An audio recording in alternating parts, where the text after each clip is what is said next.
The paper trembled in Bruce Lee's hand. 2 in the morning.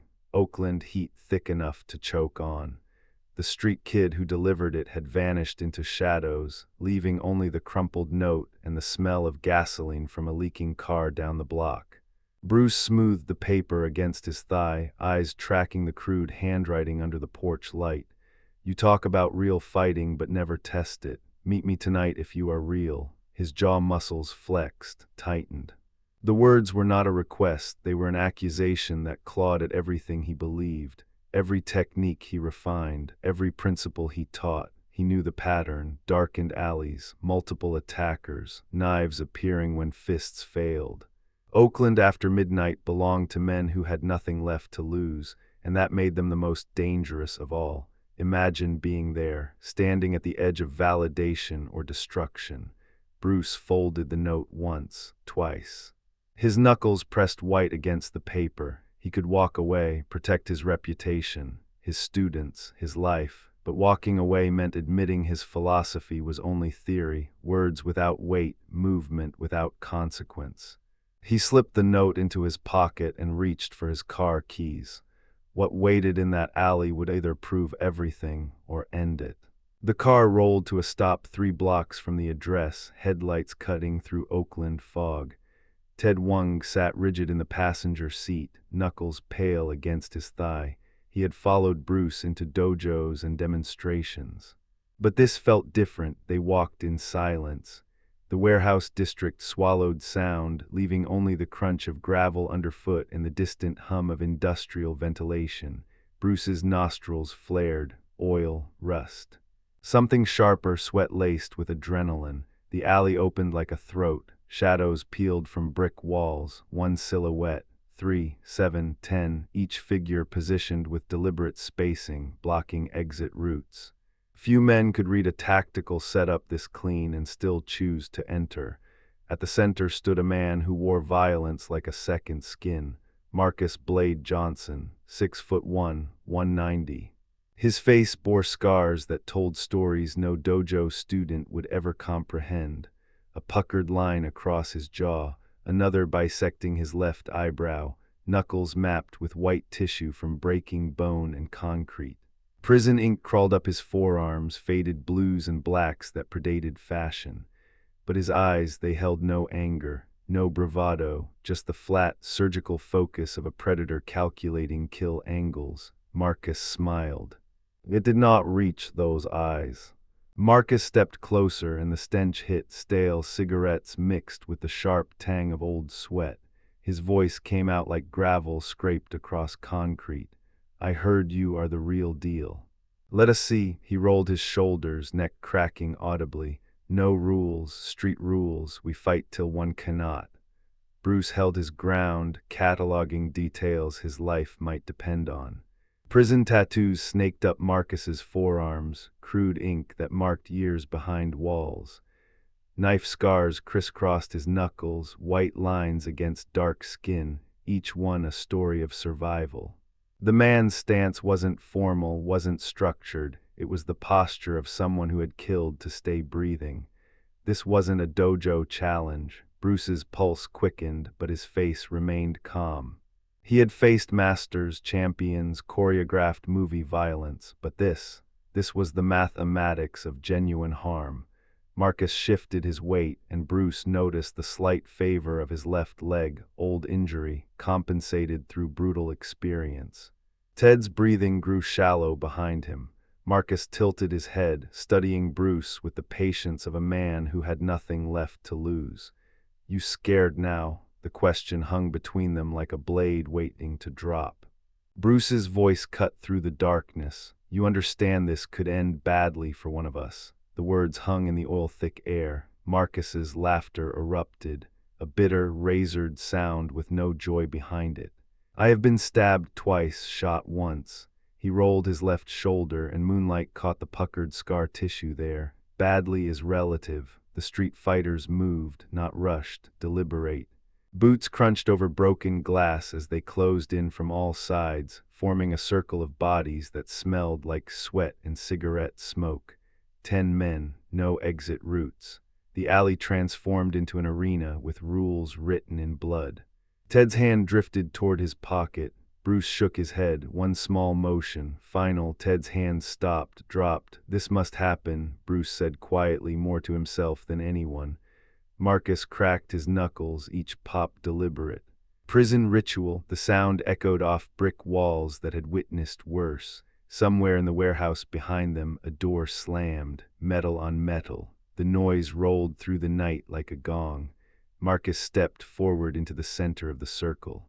The space between them collapsed to nothing but intent, and the question neither man would ask twice. The two men closed the distance until barely 6 feet separated them. No bowing, no ritual. Marcus bounced lightly on the balls of his feet, hands dangling low near his hips, a boxer's false casualness that hid coiled violence. His shoulders rolled forward, protecting his centerline the way prison yards teach. Scars on his knuckles caught the dim streetlight. Bruce settled into something that looked like nothing. Weight distributed evenly, knees soft, fingers loose at his sides. No classical stance, just readiness without shape. His breathing slowed, deep and controlled, while Marcus's came faster, feeding on adrenaline. The alley swallowed sound. Distant sirens wailed blocks away, but here, only the rasp of two men inhaling, exhaling. The reek of motor oil mixed with something metallic. Ted's heartbeat hammered in his own ears as he watched from the circle's edge. The street fighters barely breathed, witnessing something that felt ancient despite the concrete and broken glass. Marcus's eyes flicked down for half a second, reading Bruce's lead foot. Bruce caught it, registered it. The scar across Marcus's eyebrow twitched once. Then Marcus's weight shifted to his back leg. The weight transfers, Marcus's muscles coil, but the strike doesn't come. Silence. The alley freezes. A rat scurries across broken glass somewhere to the left. The sound cuts through the tension like a razor. Tiny claws scratching, skittering, then nothing. Ted's lungs burn. He realizes he's been holding his breath. Around him, Marcus's crew stands motionless, faces carved from shadow and streetlight. Their leader hovers on the edge of movement, fist cocked but suspended, waiting. Bruce doesn't blink. His eyes track Marcus with surgical precision, body ready but not tense. The smell of motor oil and old cigarette smoke hangs thick between them. Few could understand what stretched in that void, not fear. Not hesitation, something older, the moment before two predators collide when instinct weighs cost against necessity. Marcus's jaw clenches, his breathing changes, shallow to deep. The calculation happening behind his eyes shifts like tectonic plates. One of the crew members shifts his weight. Concrete grinds under his boot. Marcus's pupils dilate. Bruce's fingers twitch once, and Marcus sees it. Something flickers across the big man's face, not recognition but realization, and that changes everything. Marcus launched, no warning, just explosion. His right hook cut air where Bruce's jaw had been, a freight train aimed at bone. The left followed, then an uppercut that would have shattered ribs, pure violence stripped of art. Each punch carried the weight of survival, not sport. Bruce slipped, parried, redirected. No crane stances, no flowery blocks, just economy. His knuckles cracked against Marcus's temple. The big man's head snapped sideways and came right back. Marcus rushed forward, elbows, knees, a headbutt attempt that grazed Bruce's shoulder. The stench of cigarettes and old blood hung thick between them. Bruce countered with a palm strike to the solar plexus, enough force to collapse a lung. Marcus grunted, absorbed it like rain, threw 3 more combinations. His scarred knuckles whistled past Bruce's ear. No retreat in those eyes, no calculation. Bruce sidestepped a wild haymaker, drove his fist into Marcus's kidney. Twice the kind of shots that hospitalize men. Marcus staggered, adjusted, kept coming like a machine that only understood forward. Bruce's hands lowered an inch, not fatigue, recognition. This was not about technique versus technique. This was something older, something dojo walls could never teach, and conventional methods would not stop it. The shin connected low, a dull crack against muscle. Marcus's left thigh rippled, tissue flattening under impact. Bruce dropped his level, fired another kick to the right leg. The sound changed, meat against bone. No spinning techniques, no flashy movements, just repeated trauma to the same targets, methodical destruction of mobility. Marcus kept advancing. His jaw set tighter with each step, but the steps grew shorter, the legs weakening. Bruce circled left, away from the power hand, sent another low kick whistling into the quadriceps. The big man's stance widened involuntarily, balance compensating for failing structure, but Marcus did not retreat.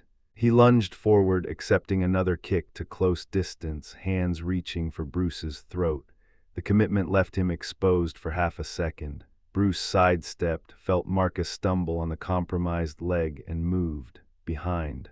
Arms snaking under armpits, hands locking behind the neck, forearms sliding across the carotid.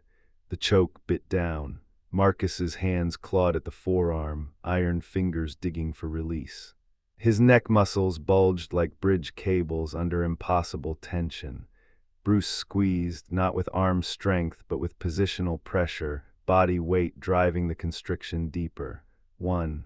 Marcus tried to twist, pure power attempting to shatter technique.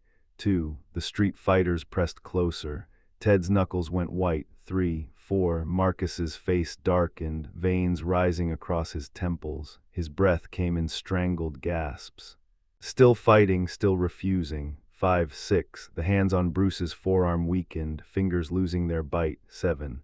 Marcus's palm slapped against Bruce's arm, once, twice. 3 rapid taps. 8. Bruce released instantly, unwinding from the back. Marcus collapsed forward onto one knee, hands braced against oil-stained concrete, chest heaving like a drowning man breaking surface. The alley filled with his desperate gulps for air. Nobody moved. The sound of Marcus's breathing echoed between warehouse walls, raw and stripped of everything except the animal need for oxygen. Ted stepped forward, but Bruce raised one finger. Wait. Marcus's shoulders shook. His head stayed down, sweat dripping from his jaw onto the ground between his hands. The scars across his knuckles gleamed in the dim light. What happened next would define everything. Bruce extended his hand downward, fingers steady despite the adrenaline still coursing through his veins. You are the toughest opponent I have faced. Real street experience. Marcus's chest heaved, sweat mixing with the oil stains beneath him. His eyes lifted, confusion flickering across scarred features. You did not use no fancy kung fu. Bruce's palm remained open, waiting. The gesture carried weight beyond its simplicity. Marcus gripped it. The handshake felt like iron meeting iron, calloused skin rough against rough. Bruce pulled, and Marcus rose to his feet with a grunt. His legs trembled slightly, betraying the damage beneath. Because you would not have allowed it, Bruce said, his voice cutting through the tension. I adapted to you. Marcus stood taller, rolling his shoulders. The confusion drained from his face. Respect. The word hung in the humid air, heavy as a vow. Teach my guys real fighting. Bruce nodded once. The streetlights overhead buzzed, casting shifting shadows across the circle of watchers. Ted exhaled audibly for the first time in minutes.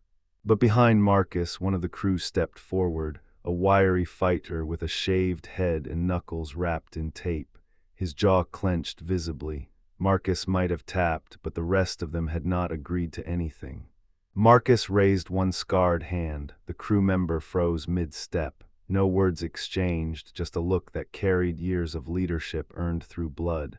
The man backed into the circle, jaw tight but obedient.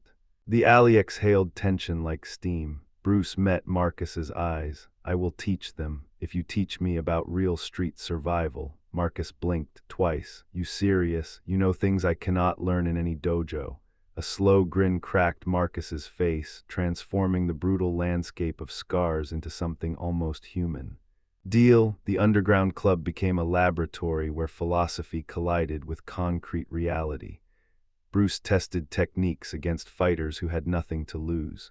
Marcus showed him how violence operated without rules, where to strike when cornered, how to read intent in a crowded room, survival instinct distilled through years of staying alive. Ted Wong witnessed the exchange, two teachers learning from each other, ego dissolved in mutual respect. 2 years vanished like smoke. Marcus sat outside the warehouse, July heat baking the asphalt.